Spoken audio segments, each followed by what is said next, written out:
embodiment, finally, coming to embodiment. Embodiment is that aspect where we kind of feel like we're done. Like I've transcended, I've integrated, what else? Get me out of here, when's the flight? But actually embodiment is a significant piece of our whole journey. And what that is, okay, you claim your infinity, good. Now let's see it.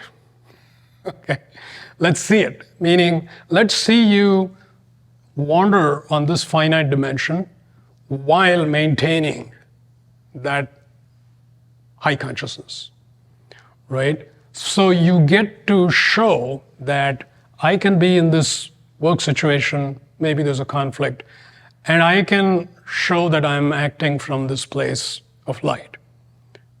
And it's not a matter of talking softly and smoothly or any such thing. This is a very inner thing. Can you maintain your consciousness at that level? And in every aspect of life, certainly work, family, relationships, money, everything, can you demonstrate that you are living from that place, right? And the answer is yes, you can demonstrate it. But the thing is, you have to demonstrate it. It's not like you're going to fail or anything, because you got it. You got it. But now you got to show it. So you got to show it.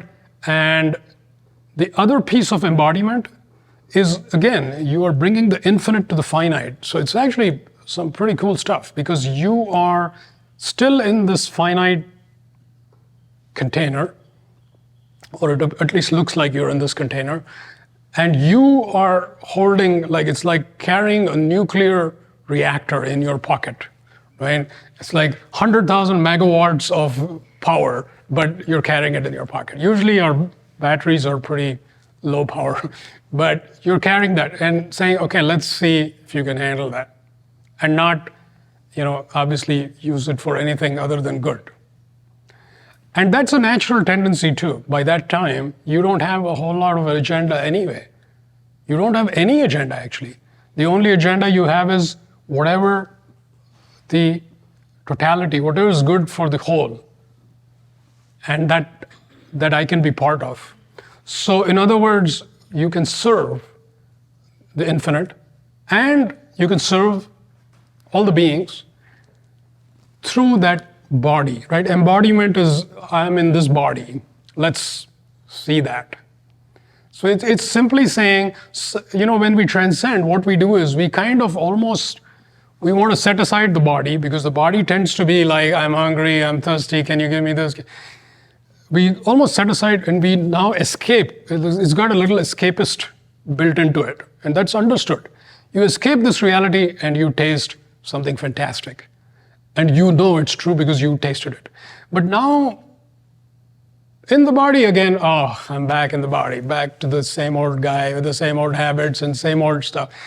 But if after you've gone through transcend and integrate, you get to be in the body, but now as an infinite being, which means you're radiating light, you are always concerned for the whole. So in other words, there isn't a small guy in a small body. There's an infinite guy or infiniteness in the body of a small guy. So that, bringing that together and really demonstrating that not just 2 days, but it's a little more than a couple of days or a couple of weeks, really showing that you get it is an important piece of the journey.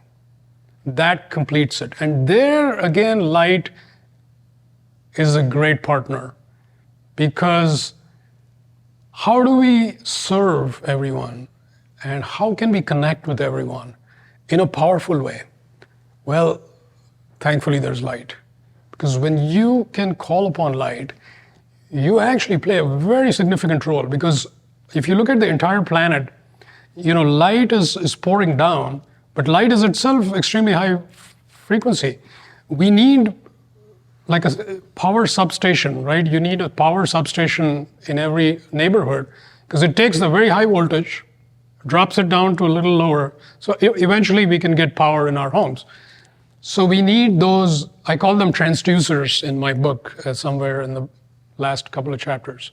You need those transducers who actually are, if you want to call it, feet on the street, right?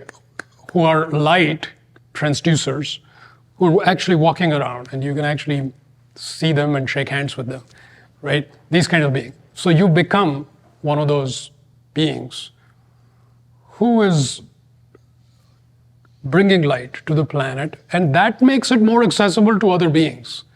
So there is this, you're serving the totality in a very powerful way, right? Because there's a million ways. If you ask a finite being, how can I serve? They come up with a bunch of ideas. So it depending on your worldview, you may say different things. And so this is the light perspective. And the light perspective is you can connect with all beings through light, and you can affect them positively through light. When you choose light, life becomes increasingly joyful, purposeful, and inspired. I invite you to join me to explore the realms of light, the infinite possibilities that light offers.